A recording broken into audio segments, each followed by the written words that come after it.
Hey there, and welcome back to the Central Tower build as we're heading in towards the final stages of everything being done and dusted. Hooray! So, these are, as ever, the prefabricated for your pleasure pieces, all ready to go for the final steps. Up here then, this is the components for making the lift. This is the butt end bit, which I said butt, but it'll go on the end, which will enable the lift to sit into these slots and not fall off and stay flush. It's big enough to sit two miniatures or two normal sized guys in it, or you might be able to fit something on top as well, but won't want to mess with that too much. This is the solar panel, which will be the top of the lift shaft. So this will go on up here, and it'll cover the top of the lift shaft. It also provides some line of sight blocking cover for people right at the top there, so your snipers or what have you who are hiding up there will be have some bonus concealment, and also just makes the building look finished. But it's actually a solar panel for the lift shaft, that's what I figure anyway. And then my prefabbed, this is the final wall. I'm missing a piece, I've hidden it from myself, I am a fool. I've put in the runner, it's actually built into the wall. I've also built a ladderway onto the other side. Now I'm going to paint all of this before assemblage. The ladder also, you can wedge miniature bases into it and it will hold them, but I don't advise it if you care about your minis. And the door for the door onto the roof. Now, there you have it, just wedged in place. This is the final piece of the puzzle. This is the runner, the top of the door runner for the top floor bit. And what I'll do is I'll paint the front side of this that you'll see from the other side blue and the bottom edge.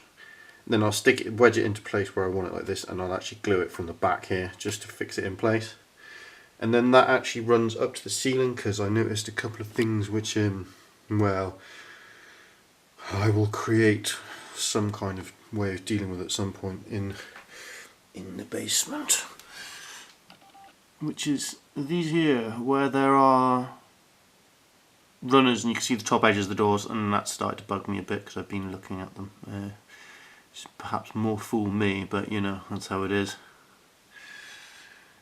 So, next up, I'm going to get all of these bits painted, and then I will look at assemblage. Although I say that, before I paint, this is becoming very confusing, because you see I've got to do some painting, and this is painting and masking, and for the purposes of painting and masking, this is where cardboard comes in handy, because if I hold that over and spray paint, that will stop me from spraying into the rooms without having to masking tape or anything, because I'm trying to avoid sticking things to surfaces. So I'm going to have a lot of fun painting this at some point. But first up, I am going to assemble the lift in its entirety. So I'll get that done. I'll be back in a second when that's done, and I'll show you how the lift actually works. Here you have the lift assembled then. If you look in, you can see you've got the numbers for the floors in there. This is just a big window so you can reach in easily, place miniatures easily. If you're moving it between floors, take the miniatures out, put them back again afterwards. I wouldn't recommend hoiking it out. You can see all the etching, and that's what I mean about the butt plate. Door the other side, which is off center, but it's positioned so that it matches the doors on the side of the building.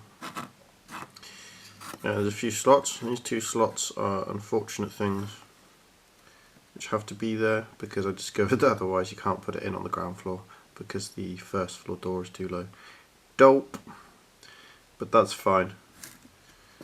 So here it is in place, and as you can see it sits there, and it's not megatastically strong. Well, it's not the strongest thing in the world, but there you go, the butt plate holds it in place. Also the etching on the butt plate makes it mesh better. I'm going to twist this in to face the light, so that's how it will slot in. Also you can see straight through from the stairwell into the lift. And so it's Actually, it's reasonably strong. It needs to be as flush as possible. Once it's put some paint on, there might be a bit of chafage there, but better have a bit of chafage and use a bit of paint than to have it not to have it sort of hanging off at a funny angle. And I'll just show you on the ground floor, and we can find out whether it fits, because I haven't checked yet. So there you have it. That is the lift all ready to go. Next up, I'm going to look into whether I want to fit this solar panel array as such now or later. If I do it now, it just means that I'll have to do masking whilst I paint. But if I do it later, it means that I'll have to stick paint to paint, and I'm not sure which thing I'm least enamoured with. I think I'm probably going to paint it actually, because it is kind of an add-on to finish it, rather than an important structural aspect. It doesn't matter too much. The other thing is, you can just chuck the doors on top whilst you're playing the games if you're just playing it. Well, I probably won't do that, but it's a thing that's available if you just want to keep everything together and not lose track. So doors come out, get chucked on the roof whilst it's on that floor. Take it out, put the door back, go to whichever floor you're going to go to, open the door on that floor, put the lift on that level. It'd help if I put it in the right way around. Either way, you get the general idea, the gist. Helps if I do it right though, doesn't it? And you may notice that there's already like little bits of paint stripping away. It's because these are pretty tight fits. It's expected. Like I said, the paint shears off of these pretty easily. Not too fussed though. Again, over time I can always touch stuff back in. So next up, I'm going to go and get all of these component bits painted, and I will be back. So you have it then, all the pieces are done, painted, the skirt is painted, well, I say painted, it's base coated. And I've repainted the building, and as you can see there's sort of bits of mark where, come in closer, where I've masked to sort of left a line, and you can see there's bits of blast from the paint going into the building. But the ink, another layer of ink will clear away all the blast going into the building, so that's all good. It's a nuisance, but it's all good.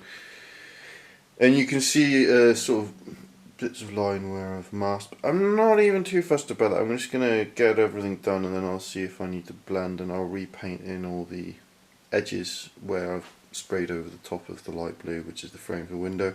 At the same time, I will paint in these door frames, and they will go the same light blues over all the other details. So I'm going to get all the painting done. Oh yeah, one last thing. I'm going to paint these panels gold, and then paint the whole, give them the black, so everything's going to have, I want it to look like a solar panel, and that's how I'm going to do it. I think if I did it silver it would be a bit meh, but if I do it gold it will definitely look like a solar panel of some nature. So yeah, I'll get all of this done, I'll be back in a mo. Here then is the finished central tower. It's got the Aurora in there for scale, some of the minis as well. Just so you can see exactly how big it is. Panning up to the next set of floors in the lift. Up onto the ceiling, and you can see the solar panel on the top of the lift shaft is all complete. And here you can see that the solar panel is in fact, for a normal size miniature, completely concealing, comes up high enough. So even with some of your taller miniatures they'll be able to hide out and get some line of sight blocking from at least one direction. Which achieves exactly what I wanted to do. Here's the final door from the inside that leads out onto the roof. So I've got the arrows pointing upwards on the inside, and the arrows pointing downwards on the outside. Gave the ladders an orange finish. You can actually wedge a miniature in there, in between, well, not all of them, but some of them. Not the best way to leave your miniatures, but it means that if you want to be halfway up you can wrangle it. So this is a cool thing I thought of for doing ladders basically. So you're cutting out the steps and you're attaching them to the wall, just using one of these pieces as a spacer, marking the bottom edge of the bottom one after you've done the spacer, put the next one in, work from the bottom to the top. It takes a little bit of time, but I think as far as it goes, it's actually not only alright looking, but practical for your games as well. You might be able to see where super glue goes awry, but you know, that's just life.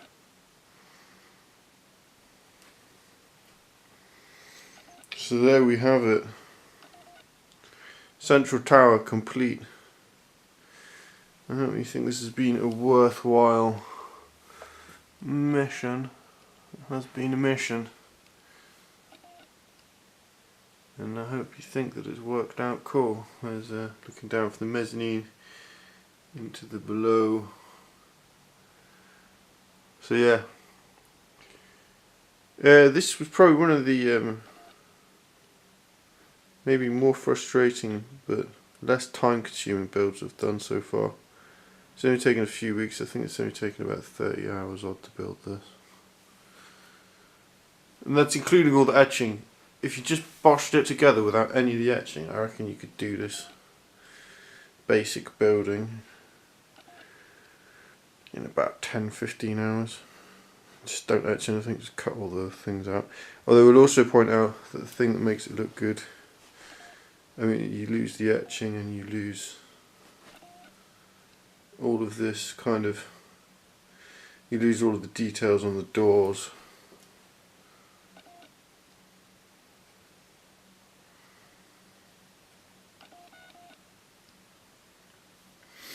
So yeah, I hope that this has been of some interest, some use to you. You're making amazing, awesome things, and they're coming out just how you want them to come out. I hope you like the build, and thank you for watching. Have a good one and take care. Bye bye.